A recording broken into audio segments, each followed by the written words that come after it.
Selamat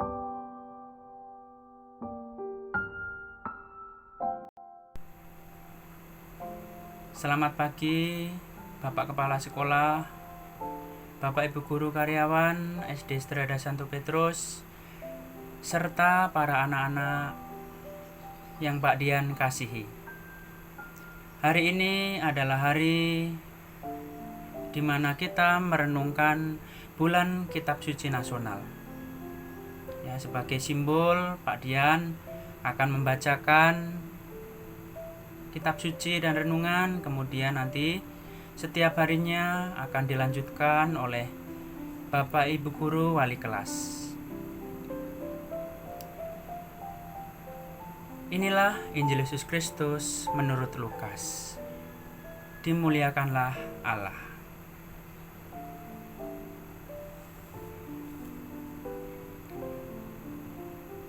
Kemudian Yesus pergi ke Kapernaum, sebuah kota di Galilea, lalu mengajar di situ pada hari-hari Sabat. Mereka takjub mendengar pengajarannya, sebab perkataannya penuh kuasa. Di dalam rumah ibadat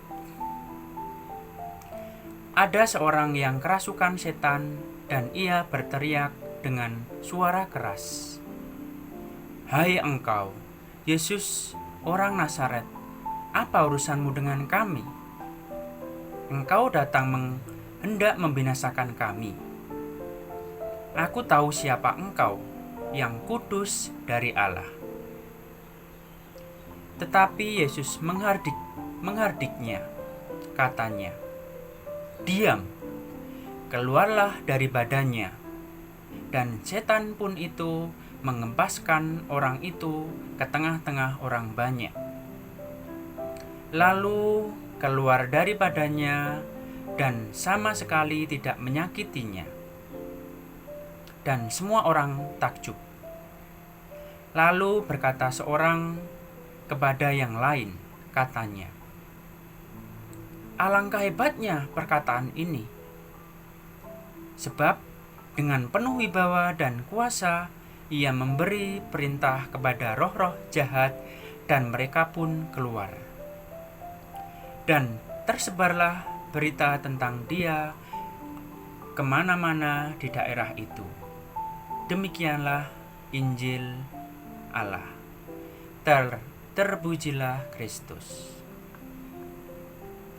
Anak-anak yang dikasihi Tuhan, dalam gereja Katolik ada beberapa santo dan santa, ya, yang memiliki karisma tersendiri. Mereka memiliki kuasa dalam pengajaran dan berkata-kata. Salah seorang santo tersebut adalah Santo Antonius, yang memiliki nama asli Fernando. Ia berasal dari Lisabon, Portugis.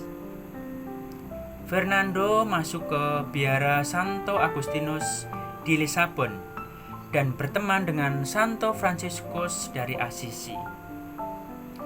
Ketika ia mendengar tentang ada banyak teman-teman ordonya disiksa di Maroko karena mewartakan Injil, ia pun bertekad untuk menjadi martir mengikuti teman-temannya. Ia pun bertekad ke Maroko. Namun, ketika tiba di Maroko, ia jatuh sakit sehingga terpaksa pulang kembali. 9 tahun lamanya, Antonius berkhotbah, mempertobatkan banyak orang, dan melakukan banyak mukjizat di Prancis, Sisilia, serta Italia. Ia seorang pengkhotbah yang ulung. Kemanapun ia pergi, orang banyak datang berduyung-duyung untuk mendengarkan khotbahnya. Bahkan ikan-ikan di danau bersembulan keluar untuk mendengarkan khotbahnya. Antonius begitu bersemangat dalam mewartakan Injil. Dalam bacaan Injil hari ini, Yesus mengajar kuasanya melebihi hal apapun yang menawan kita.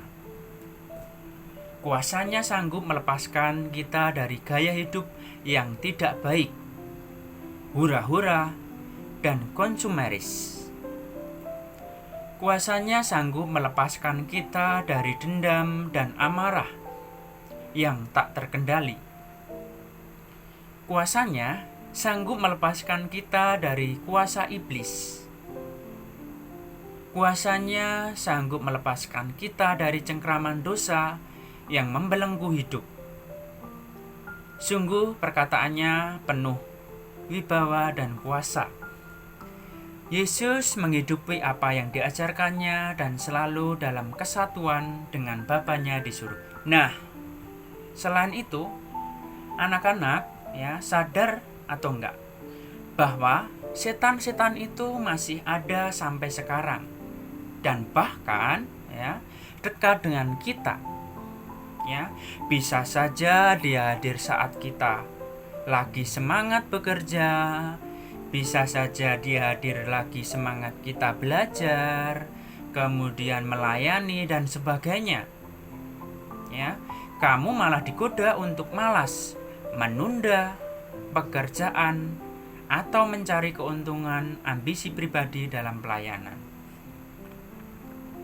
Nah, sebenarnya Yesus itu menghardik setan keluar dari seorang dalam Injil hari ini yang kita dengarkan.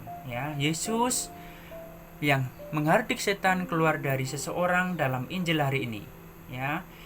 Menghardik itu apa anak-anak? Membentak. Menghardik itu adalah membentak setan untuk keluar. Seperti bacaan Injil hari ini. Dia yang hadir dalam diri kita pun ingin terus berusaha menghardik segala setan yang ada di dalam diri kita. Dari kemalasan, kemudian benci, kebencian, iri, yang bisa saja membuat kita menjauh dari Tuhan. Sesama dan juga membuat kita sulit untuk berkembang.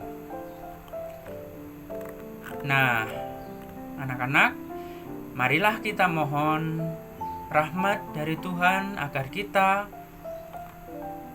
dari waktu ke waktu semakin dimampukan untuk mengusir setan yang ada di dalam diri kita. Sehingga kita pun semakin bertumbuh dan berbuah karya dalam Tuhan. Nah, untuk refleksi hari ini, apakah aku sudah dapat mewartakan kabar sukacita kepada anggota keluarga, teman-teman, dan orang-orang di sekitarku? Untuk aksinya pada hari ini adalah aku akan berusaha untuk berkata jujur tentang kebenaran.